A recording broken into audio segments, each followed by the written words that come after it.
I am shocked by how hard it is for companies to actually use their own customer data. The CRM was meant to be that place that helps us understand our insights across our go-to-market tech stack and was meant to help us sell more. But I fundamentally believe that it has actually caused the fragmentation and the bad data we have to live with today. Welcome to Platform Builders, the podcast for leaders in software development to talk about the future of SaaS. I'm your host, Christine Spang, CEO of Nihilus, and I'm here with my co-host, Isaac Nassimi, our head of product. Each week, we'll be interviewing different builders to discuss the magic of software development. Platform Builders is brought to you by Heavybit, the leading investor in developer-first startups. For more information, visit heavybit.com. If you're interested in being a guest on this show, or if you'd like to suggest a topic, send us a DM on LinkedIn. I think Acquire was, we started in London. We used to use Skype heavily. Our team was abroad in India. My co-founder's team was abroad in India. And so we would heavily use Skype to speak to them. And they would share their screen to us, and we would see what the work they were doing. And we also had these live chat tools on websites that I think it was Zopim at the time before they got acquired by Zendesk. You had to have been in tech for 10, 15 years to know about Zopim. It's very old. And we had some random idea that we would just have this live chat tool that would also have video and the ability to see the person's screen on the internet. And to be honest, I was doing a printing company and my co-founder was doing a web development company. And the world doesn't need another printer. The world most definitely doesn't need a web developer. And I made no money in my life and it kind of sucked. Financially, it sucked. So my co-founder at that point, he just randomly built, what you would call an MVP. And it was a live chat box. You would open, you would click the camera button, and I could see you in real time on video. And we just thought, okay, let's try sell it. And pricing was you went on Zopim's website, maybe Zendesk at that point, you just undercut them. That was the pricing strategy, right? Because we just thought, how do you get customers? You give them a better price, and we continued. And it was so weird. I remember selling to the largest auto dealership in the Netherlands, and it was sports cars. So what they wanted was when somebody came on the website, they wanted to show the car in real time. And was we have a camera. You can just use your webcam. And slowly, we just started selling the product, probably got to a couple of $1,000s in revenue. And randomly, my co-founder applied to 500 startups and an incubator here it was in Mountain View. And I remember the interview. I had a football game, European football game. I had my kit on underneath and I put a shirt on top. Because I was after this call, I got to get to the game. And if you know me, you know how seriously I take football. So I was cool, man, we'll do it. It was 8 p.m. call. Football starts at 9, 8 to 8:30. Did the call, went to my game. A couple weeks later, they said, you should come. We like what you're up to. You have some revenue. You should come. And that's kind of where I would say the journey really shifted for us. We finally got a little bit of money. I think we paid back 3 months of wages but were backdated by. So that's where it started. We couldn't raise money for the first 2 years. It was very hard for us to raise money. We were living in a Tenderloin for about 2 years in a studio, 3 of us at one point, then 2 of us. And it wasn't fun. It was what it was. Our office was Market 6th and 7th. So not the nicest place either. And there was no windows in the office. Okay. I don't know if it was an office building, because people used to also live in there, people who had rent control for 10, 15 years. So you'd come outside on the 3rd floor and there was only showers on the 5th floor. So you'd come out and people be in their towels. And so we would never bring any investors ever to this building. We used to call it the Vegas casino because there was no windows. You could never tell the time, right? So you just kind of work. But I remember we were trying to raise money. We said, if we ask people for a little bit amount of money, we'll have a high probability of getting it, not knowing that VCs want a certain percentage of the company. So the formula was completely the other way around. And we did what we did best. I sold the product. My co-founder and the team in India kept building the product. And we just went like that. And finally, in 2018, we raised our first $1 million. And that's when I would say the business had another like change of trajectory. We then started hiring, and then very quickly after we raised our A round, and very quickly after that we raised our B round. We ended up raising a total of like $57 million, which is cool. And when you're a first time founder and you're growing, it's a lot of fun. I would say the most fun I had at Acquire was, I think we're probably like a 20-person company on Kearney Street. It was a lot of fun. We enjoyed that the most. But the reason why I mentioned the ICP thing was always a constant challenge for us. I realized that in order for us to really survive, we had to sell. There was nothing there. Like there was moments where we borrowed money twice. And I think I raised $20,000 once. I don't know how I did that. One was my friend and one was some random person. I think they were in Asia, so we never met them. We never spoke to them, but they gave us $10,000. We still have never spoken to this person, by the way. We don't know. I think they sold the equity at the A round. So because I thought we never really had that luxury, we never really sat down and thought who was the customer. We just sold whoever gave us money. So instead of raising money and thinking about like who was repeatable, we just continued the same pattern. Whoever came, sell it. Oh, you want this feature? No problem. Give me 2 weeks. Take 10 licenses now, and then when we do it, you can take the additional 50 licenses. So that's the path we went on. And I remember at the B round, we got to this point where I was looking at the sales team. We had scaled the team on really shaky go-to-market foundations. And it just started becoming so evident. Like we're hiring people.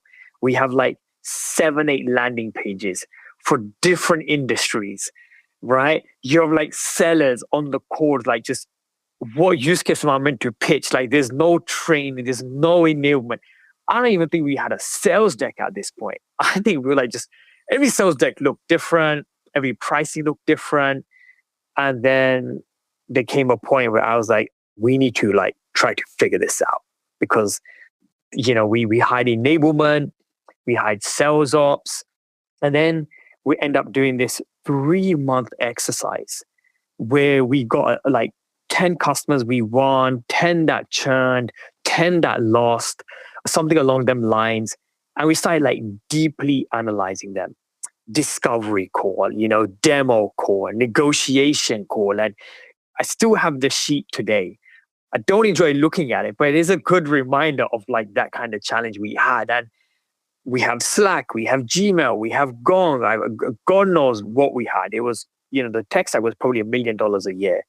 And even doing this ICP exercise to figure like this shit out, impossible. I was no closer to looking at all these charts and pie charts and discovery calls. I was no closer to understanding the through line than I was if I didn't do the work, right? And if I go back there today, I don't even have to look at any data. I would just turn around and say, we provide a customer service product for remote customer service team. If you want to provide remote customer service via video, we are there for you. That's it. Like I wouldn't overcomplicate it. And I think we probably got in our own way there. And that's kind of what led me on to Aero, kind of what we're building now. Where we've all been taught to believe like the Salesforce and the HubSpots of the world are going to help us sell and they're going to unify, they're going to give us the insights across our tech stack. And I'm like, bullshit. We don't get any insights across our tech stack, at least from my experience on that side. So that's how almost a journey of survival turned into a systemic like problem for the company overall, which I think second-time founders and smarter first-time founders, maybe try to define what they're solving, who's it for, right? What segment of the market. And even if they're wrong, at least you can validate your hypothesis or invalidate your hypothesis. When you don't have a hypothesis, you don't really know if it's right or wrong. I know that was a lot there. So I thought it was funny when you were like, this is going to be a little bit long because it was like a whole fucking decade. that's a long time. It's okay. Like a lot of stuff happened during 10 years. Right. Yeah, I know. I mean, this was the go-to-market side to it, right? And I actually have after 6 months after I left, I wrote like a 22-page reflection. I was like, yo, what the hell happened? Because I forgot some things. Like I definitely forgot some things that happened, which was probably because I was on a wild amount of coffee. Like I got to an Americano, literally I got to an Americano with 5 extra shots. And I'd have it like 5 a.m. in the morning. Yeah, it was bad. It was bad. And so sometimes people would say to me, Amrit, do you remember this? And I'm like, I don't know what you're talking about. Because I'd have 3 copies on average a day for about 2 years. Yeah, it was bad. I'm not doing that now, by the way. Okay. That was like kind of a good time, maybe. 5 extra shots? 5 extra shots. Okay, 5. That's a lot. So you started Acquire as kind of like a side project, and then you applied to a accelerator, and your side project became a 10-year part of your journey. That is amazing. And now you're in America. Now I'm in America. Yes, in the Bay Area. I'll be honest, I hated San Francisco for the first year. I just didn't like anything. I was like, oh, the food is not cool. I don't like this. I don't like that. And I think part of it was because you uproot a complete lifestyle, a full lifestyle, right? And then you come here and life was very challenging here for us in the sense that financially it was extremely challenging. The startup was extremely challenging. We had like 2 friends we made from the incubator who stayed in the Bay Area. Everyone else left. And you basically didn't have any friends. You don't have any money. And you don't have a business that's kind of doing very well either. And at every front, it's kind of like there's always like this pressure. So it was very hard. I didn't enjoy it here. And then I met my partner within my first year of coming here. So that was cool. And I remember on our first day, I had to get my brother to transfer me some money. I was like, dude, can you transfer me some money so I can go and contribute towards this bill? Yeah, so it wasn't fun at all. I did actually play football in San Francisco for a little bit, and then I stopped for about 5 years because we were just working, and all I cared about was work. And the more people I've met who've come from abroad and come to the US to start a company in the Bay Area, I realized that a lot of people are actually lonely, I would say. And I didn't have any friends. And my partner went traveling for 2 months. And I realized when she left, I was like, shit, who am I going to call? What do I do? I ended up hanging out with my neighbor. And then she introduced me to some of her friends. And at that point in time, I realized that I had to basically build a lifestyle. And in your 30s, it's very hard to build a lifestyle and make some friends. And it's uncomfortable saying you want to make friends, but I kind of started saying it. And at the same time, I joined Oakland Soccer Club as a volunteer coach. And that's where where I met most of the people I know. And the sad truth is that once I wasn't the CEO of an X company, everyone disappeared. Most people are now you meet a couple of people, you make a few friends, but the vast majority just, it's just, you don't hear from them ever again, which I'm okay with now at this point in time. And I'm sure a lot of that is on me as well, probably not calling or making the effort and me telling myself that. But I think it was after a very long journey, there's only a few people I've ever kept in touch with and that have kept in touch with me. And as I now go into my second journey, I'm very well aware that, hey, it's okay for there to be transactional relationships, for you to potentially identify friendships that may become something, but it's okay. I'm not going to do this journey and then look back and be like, it was only because of this reason, right? At least from my perspective. So it is hard. And the most common factor, the one that I don't think founders ever talk about, is the emotional journey for the visa application. It's a very emotional journey. And the sad truth is there's probably a huge number of founders out there right now who are in the office today, building a product, doing sales, investing their entire life into this company. They've taken venture capital, and there's something in the back of their mind which is saying, I may have to leave this country at any point forever. And that small detail, as likely or as unlikely as it is, people will always have that in the back of their mind. And it's not uncommon for me to come across folks who are here today who won't go home. Even if they can, they won't. And I didn't do it either. I was too afraid to go home for about 4.5 years until I got my permanent residency. I wouldn't go. I was like, even if there's a 0.1% chance, I'm not going to risk it. And within that journey, there's a lot of things that happen. Family, people pass away, people get married. So this is a thing that I don't ever hear about, but it's something that was always in the back of my mind. That my co-founder was like, dude, like, don't go. You may never come back. And that's something that you have to live with quite a bit, on top of the emotional journey of just doing a startup. Yeah. You made some big sacrifices to be here. Me and I think many others, huge amount of sacrifice to be here. But yeah, it was worth it. It was worth it. At least, in my scenario for me, it was truly a life-changing journey. So tell me a little bit about kind of the maturation of Acquire. And then, did you get to a point where you were like making a decent living? And then kind of how did you decide to go and jump and start something new again? Well, yes, I make a decent living. I'm very fortunate in the sense we did start paying ourselves at the seed rounds, a livable wage. So in that way, we've been very, very fortunate. And, me and my partner end up buying a house and we live here now. So it was as I said, it was definitely a life-changing journey for us in that regard. But Acquire was a roller coaster. It was like high and high and the lows of lows, right? And we came to a point where there was a right decision or the wrong decision. We end up rebuilding the product. And I wish no company has to rebuild the entire product, because it was a very painful 18 months of my journey. And on one side, of course, you have investors who very rightly so have given you money for growth. You have customers who are like, where's that product we paid you $1 million for or $100,000 for? And then you have a team who's like, what's going on?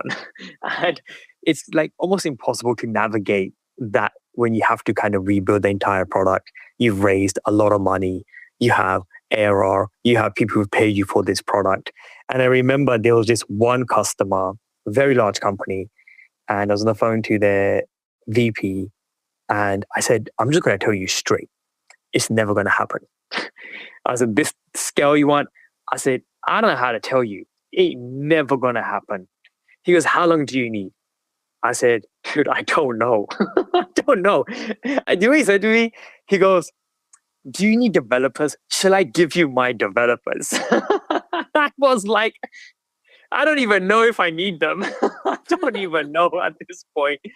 Okay, so just hold up. Like, I don't know. And essentially, once we had rebuilt the product, for me at least, I was like, this is it. I've given so much to this journey. Going through a rebuild is extremely painful. We then essentially converted the company to a profitable company, and it still continues to run today. And that, I think, was probably the best outcome for the company.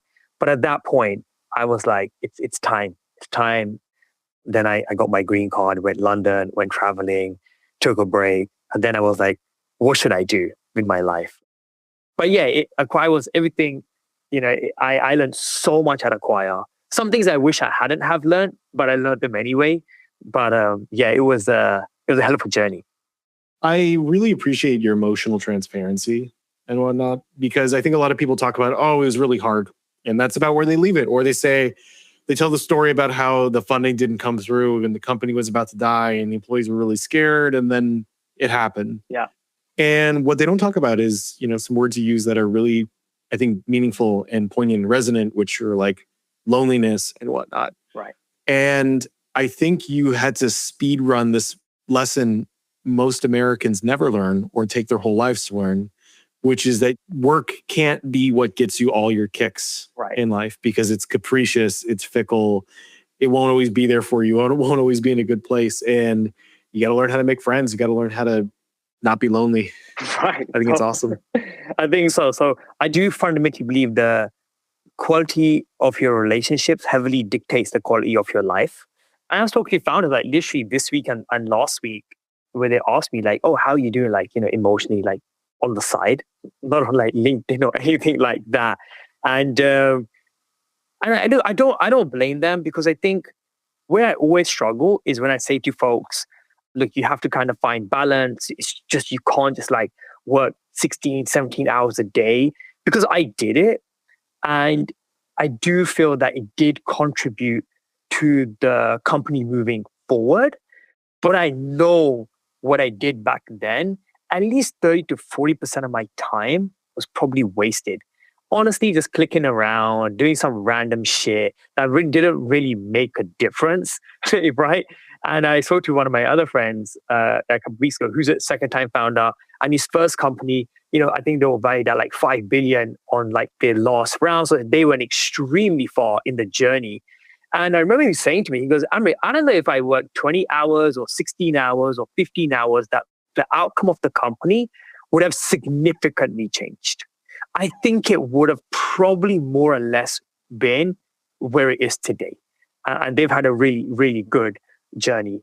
So I think I wasted a lot of time. I think I was also scared not to work, because what do you read online? What do you see, right? I think I was scared to just drop the ball, or just not even drop the ball.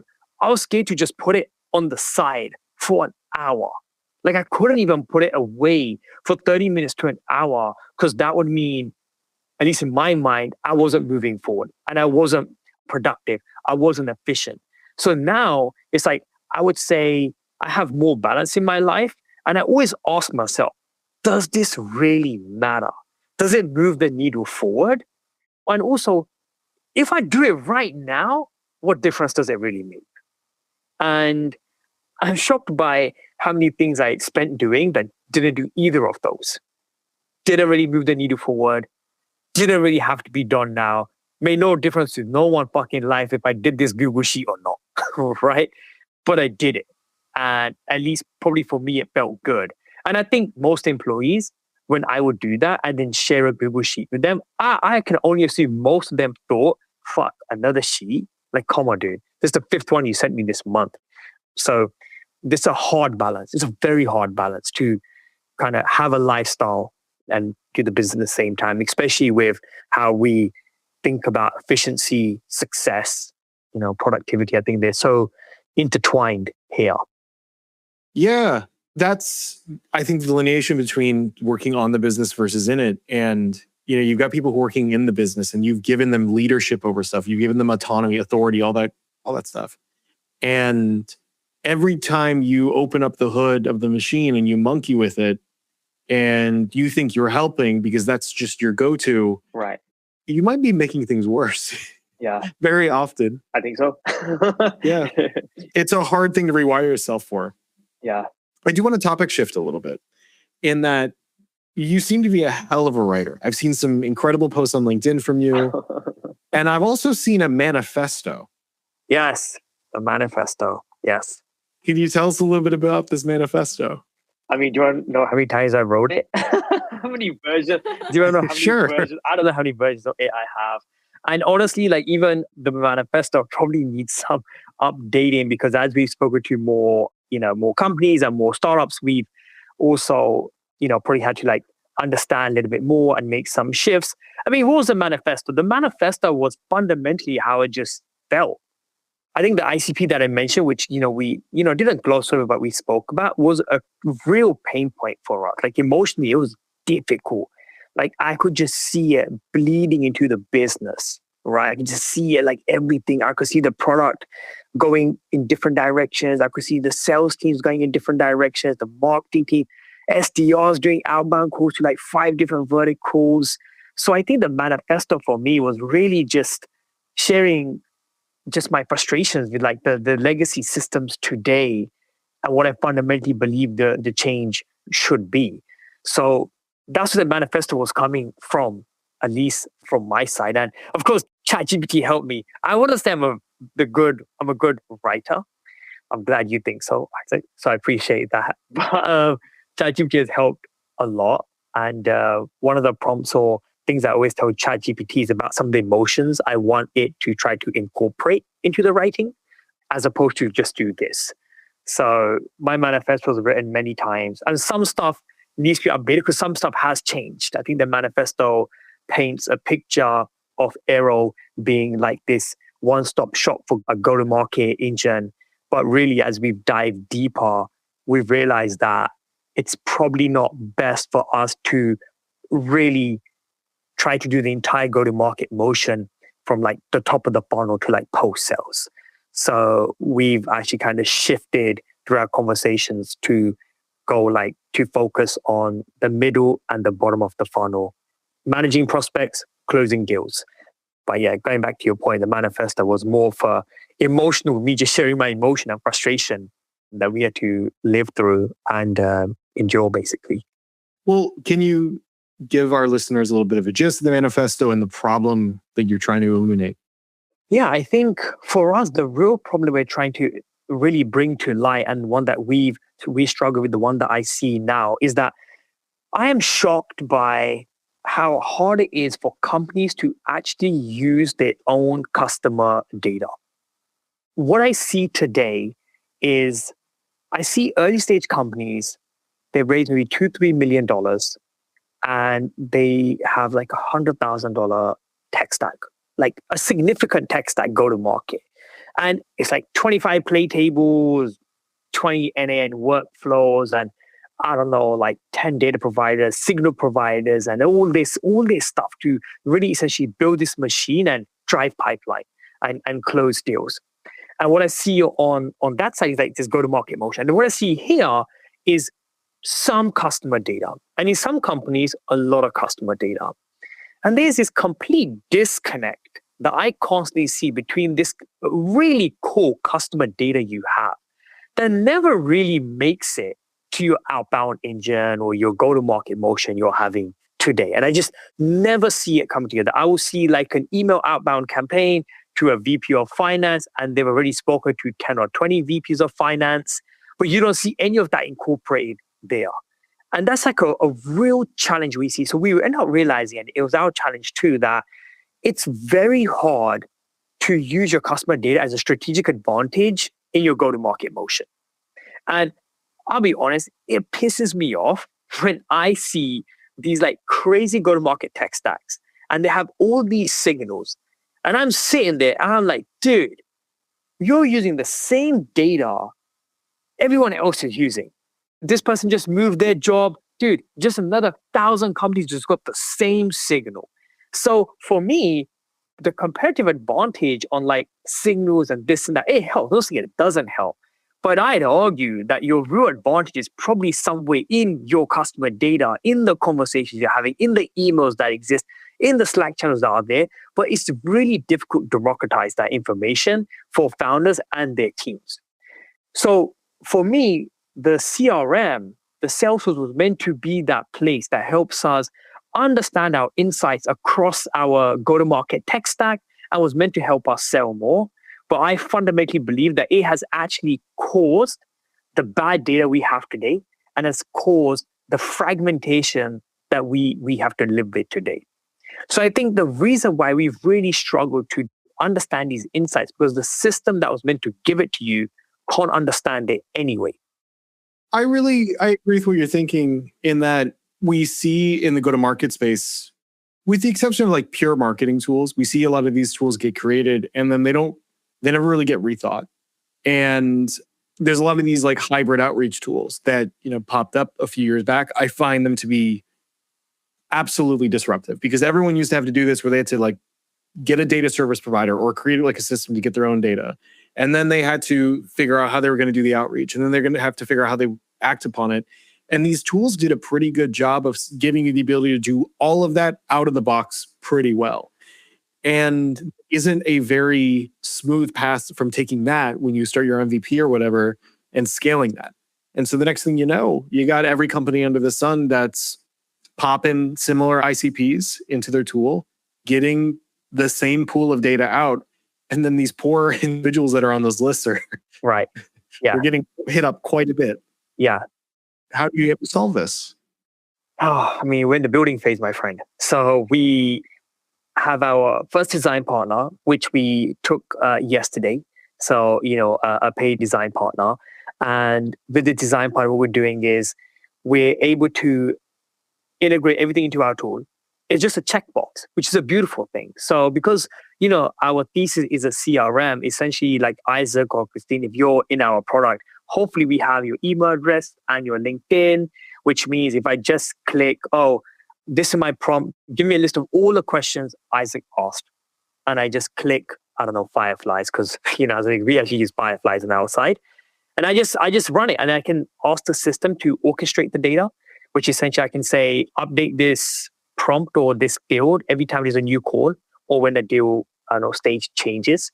So it's constantly monitoring what is happening. But at the fundamental level, essentially what we're doing on an individual field level is building the ability to put prompts on top of it and orchestrate multiple tools at the same time. So what are people doing today? What I'm doing today is I have a call, I throw the transcript in ChatGPT, and sometimes I throw some PDFs that I've had already, or a different, like a contract I might have with them. And then I go ahead and ask it questions. And it gives me an output. And it's a very good output. But we believe that in the future, your CRM, your Salesforce static fields are going to be completely dynamic. And you might tomorrow have a field which is, I don't know, what questions did Amrit ask, or what are the things that Amrit mentioned that we could drive for the podcast? And maybe you write some examples. We want you to extract these things. And the minute every podcast finishes, it'll automatically recognize it's Amrit, email address is this, he's in the CRM, and it just auto-populates straight away for you. But what we're realizing is it's not easy to orchestrate data from multiple tools, right? And there's overlapping information. We might have a similar conversation on Gmail and on the call and on Slack. We may have the same conversation. So it's not been easy to orchestrate it. And we also realized that open prompting is fucking hard. So just typing in a prompt and clicking enter and magically getting the response you want from bringing information from 5 different tools is not easy. So we actually postponed that and built templates. So we said, okay, these are the templates. We have some control. A user can select a template, which is called the top pain points mentioned. As an example, we've constructed the template and it used the template, used the data sources, and then the response is fairly good. And we are now moving on to open prompting, but it's very hard. It's extremely hard to get high quality responses on open prompting for us. And we're in the early stages. What we are going to do with this product, Isaac and Christine, is we're going to probably put it on the market in like 2 months' time. And it's going to be kind of shabby and it's not going to be that great. But the lesson I learned is I'd rather the market give me a reality check as soon as possible, because I see a lot of companies now where I think they're developing the product for like 1 to 2 years behind the scene with a few design partners and staff. But I just think there's no substitute for just putting it on the market and just seeing people go in the product and just absolutely fall flat on their face and then realize these are the things you have to do. Because with design partners, we still have the luxury of like, what do you do? What is your stack? What do you want? And we'll walk you through it. I'd rather get hit in the face as fast as possible because I think I'll learn faster. I agree. I think that's the right approach. And I always love that quote that, first-time founders focus on product and second-time founders focus on distribution. It's not because the product doesn't matter. It's because distribution is the way that you make sure you're actually solving the problems of your customers and not the problems that you want solved. Yeah. Because you can't buy your own product. It's actually not possible. Yeah. And I think the challenge most founders have is we actually experience the product very differently, right? Yeah. We experience the product extremely differently. And we're not onboarding ourselves on the product. We lose first principles thought process like almost immediately within the first couple iterations. Like you lose first principles thought process. So like that experience you have of like going into the product, like adding some integrations, you can't repeat that. Like I'm just gonna click and the product's it's already gonna be there. I don't have to log in.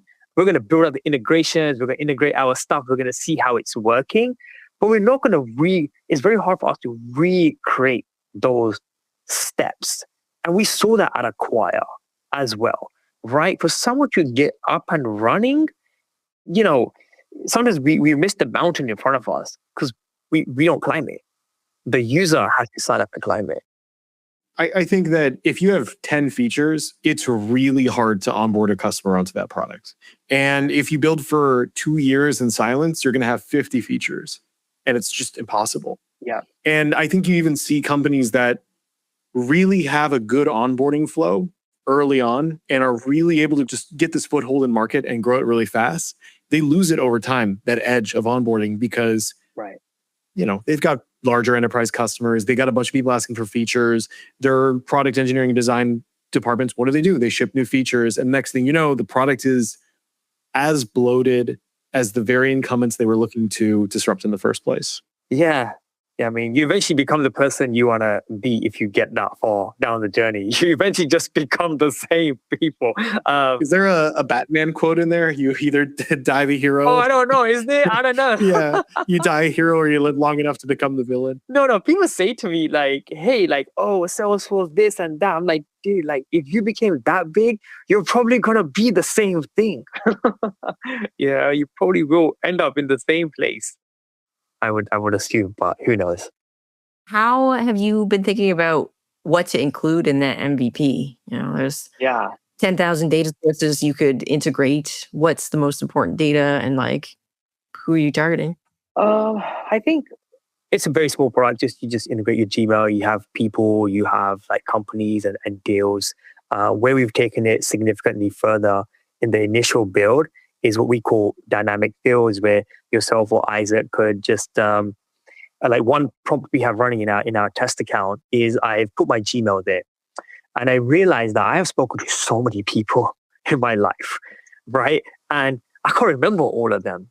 So we connected my Gmail up, and then we created a template saying, summarize the entire communication I had with this person, and secondly, tell me what was the last thing I spoke to them about, and then the reason I did that was because obviously targeting companies, I was reaching out to a lot of early stage founders, like Series A companies. And I have spoken to a lot of founders and a lot of Series A companies. That's the reality, more than I can think in my brain. So I threw this in our software, and I'm looking at it, it's running the AI across every single person and every single company. And I'm like, oh shit, this person I spoke to 3 years ago about this. And then when I started reaching out to them, the likelihood of them replying for me went up instantly, as opposed to me going on LinkedIn, clicking connect. When they accept it, they're going maybe a Hey Reach campaign or whatever it might be. And then I also found it weird, if I'd spoken to somebody before already, and then they got a generic message from me, they knew it was generic. So that's kind of what we've been using the product for at the moment and what the initial version has. And we have a hypothesis for an ICP. Be weird if I didn't have one. But even within that, we need to kind of define it further, which is at the moment, it's from early stage companies that have raised, their first $1 to $2 million. They want to get a go-to-market motion going. They want to start thinking about pipeline repeatability, and they want to start building the motion. And then we're seeing another batch of companies who are we've got Salesforce, we've had it for 6 months or 8 months, and we really want to get rid of it. And we want to move something that is AI native, that can do some of these things for us. And then we see those customers.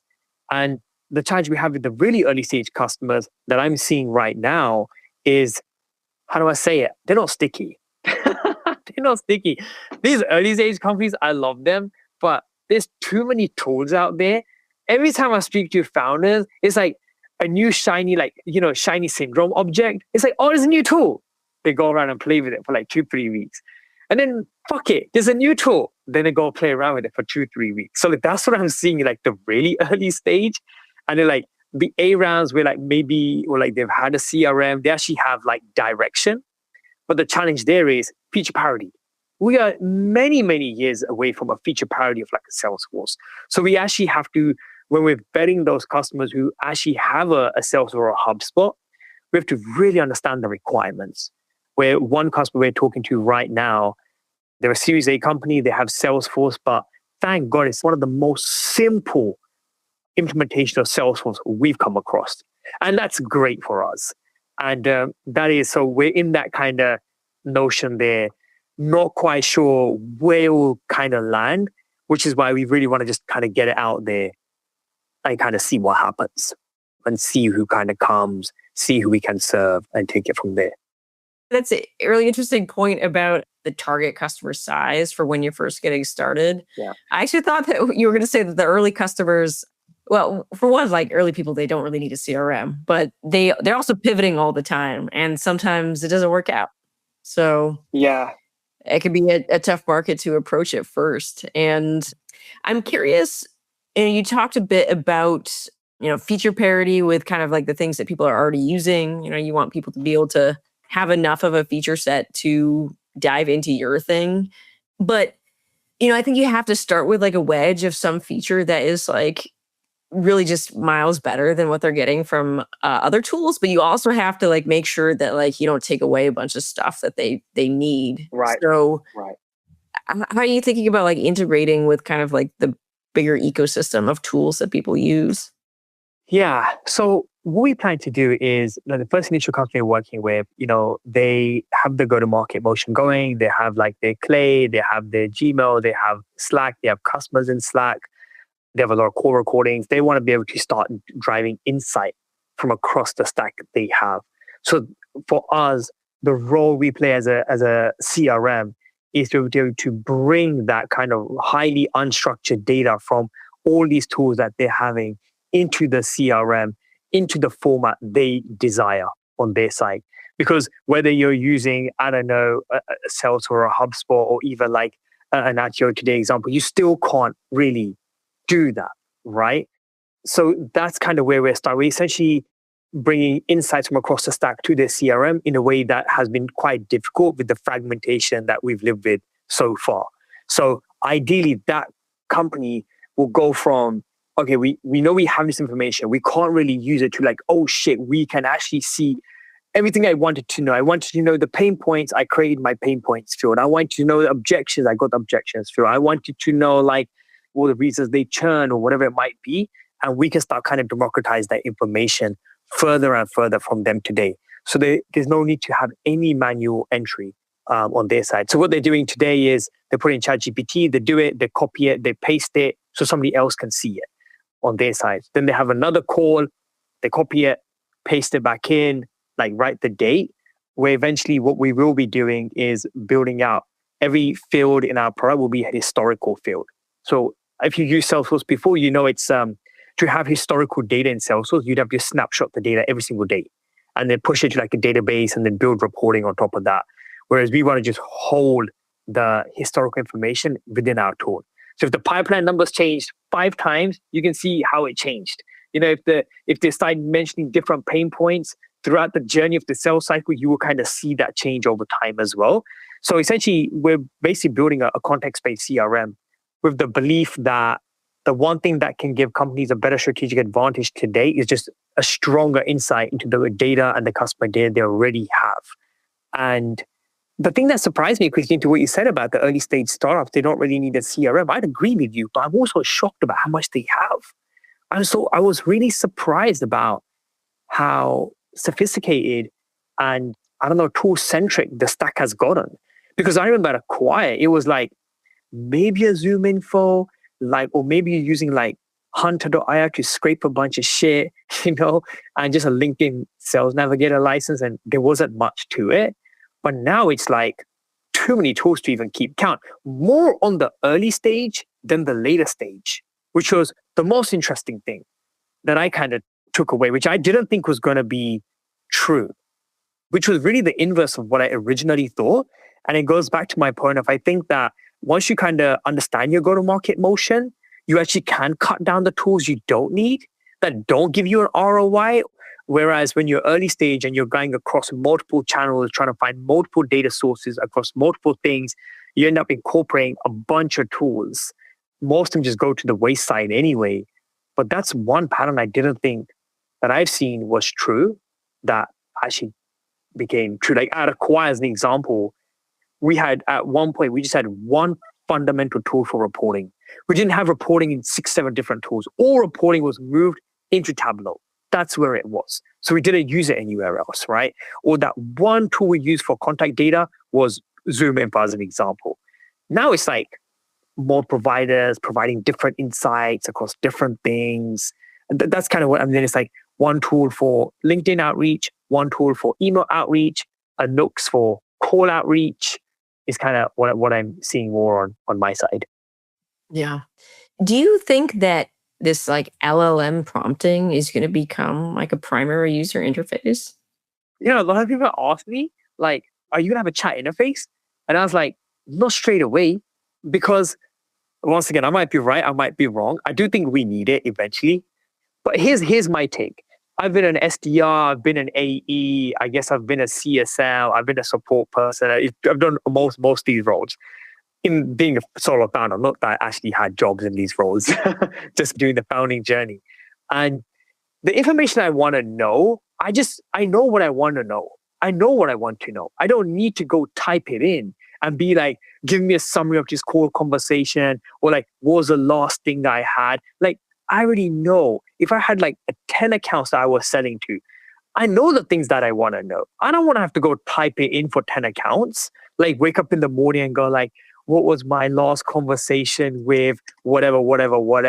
Like, if I need to know that, I want to have it there ready for me to look at. I don't want to type that shit in, like, not again and again and again and again, right?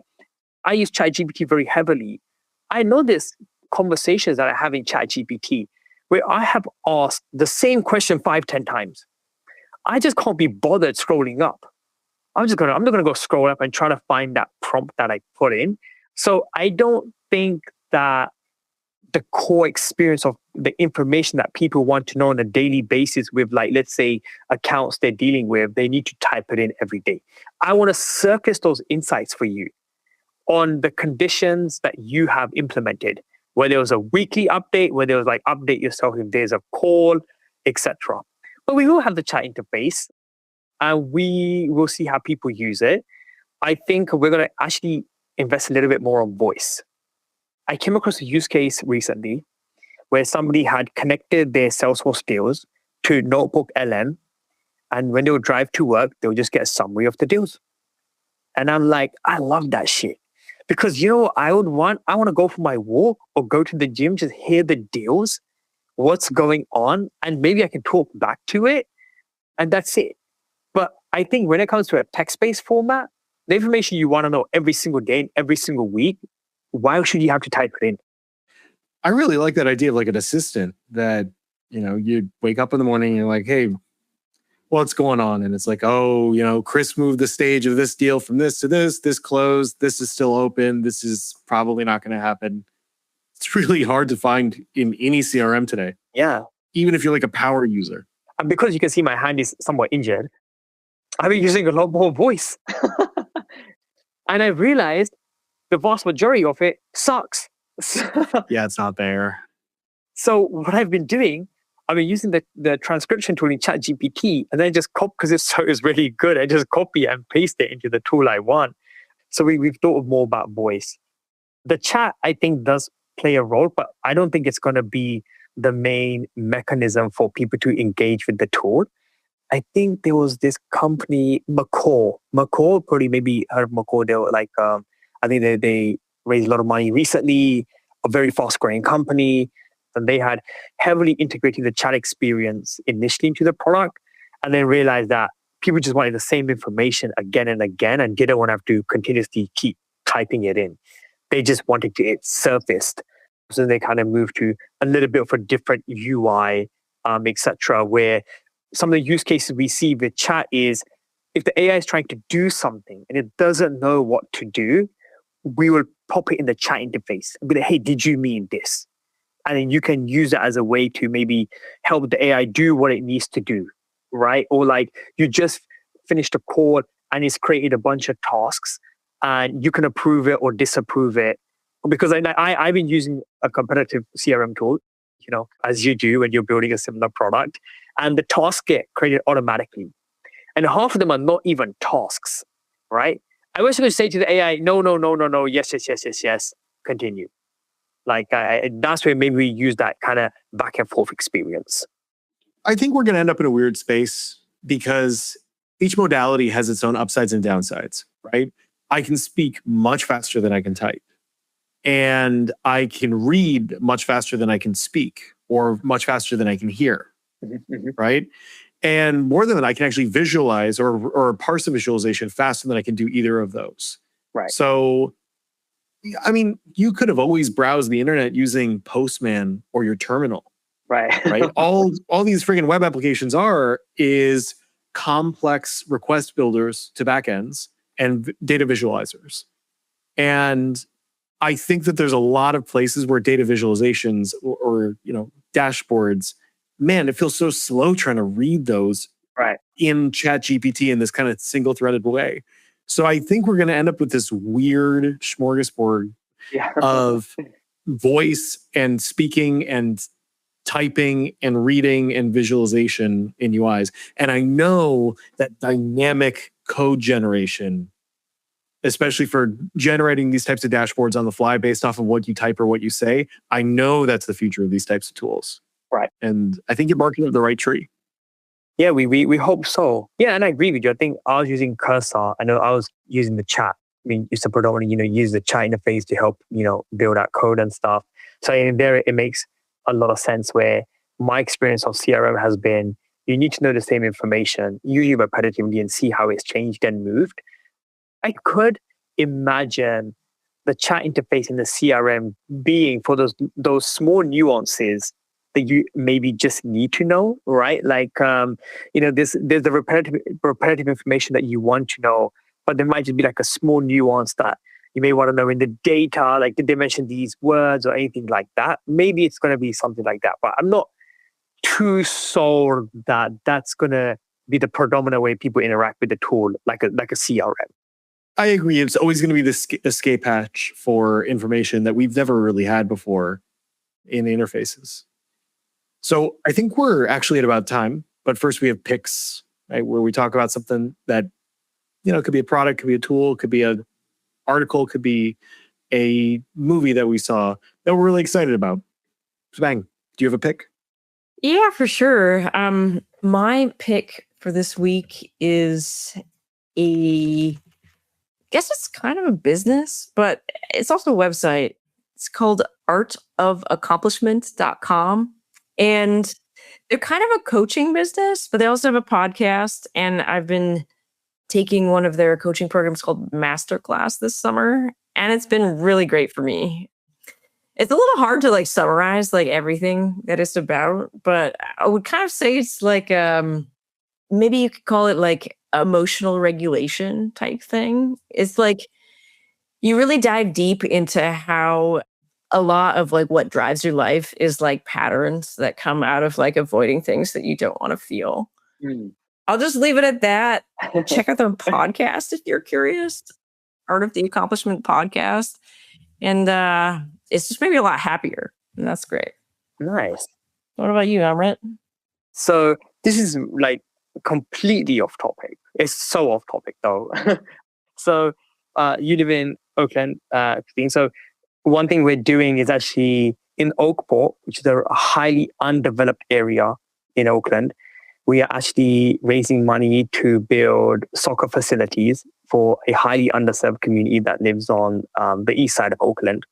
So being part of that project is really special, I would say. So the majority of people that I play with and work with at OSC is, it's an immigrant community. It's really hard.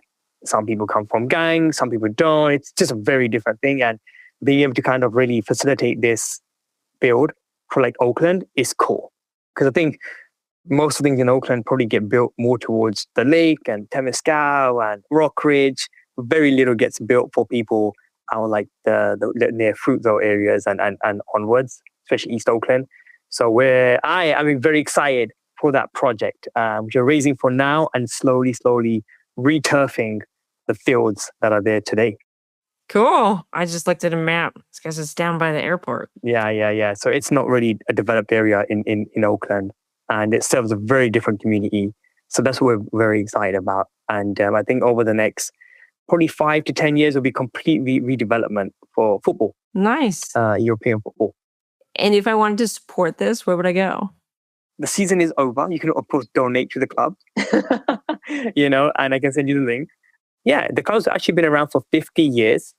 A lot of people don't know. And it's been serving the community for a very, very long time. There's over 500 players, a bunch of teams. And I coach 2 teams there at the moment. Wow. That's awesome. Thanks for giving back to the community like that. I think it's so cool that, Oakland's a very diverse city, and, soccer or football is, I think, the most popular sport in the world. And so it makes sense that... Most definitely is. Yeah, it makes sense. I've had that conversation at so many bars here. It's growing in Oakland. It is growing, yes. And Isaac, how about you? I think you were wrong. I don't know if I want to follow that. Oh, okay. No, for real though. I'm always trying to optimize the travel experience, the work travel experience in every way, shape, and form, because I'm a habit-based person. And every time I disrupt the habit, there's like a lot of dread that comes with it. And so mostly it's around the cats, because I live alone and I got 2 cats. Don't judge me. I have 2 cats. No judgment. Hey, there we go. Awesome. Proof of life while you're gone. If you're gone for a couple of days, and you're going to have someone check on them. But it's important to make sure your cats are still kicking.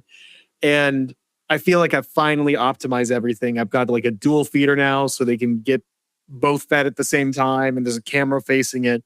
And I've tried a couple of these electronic litter boxes, and they've all kind of failed in their own way, shape, and form, until I found it's called Leo's Loo 2. Okay. And I have no idea what type of drug someone took when they named that product, because it's definitely unique.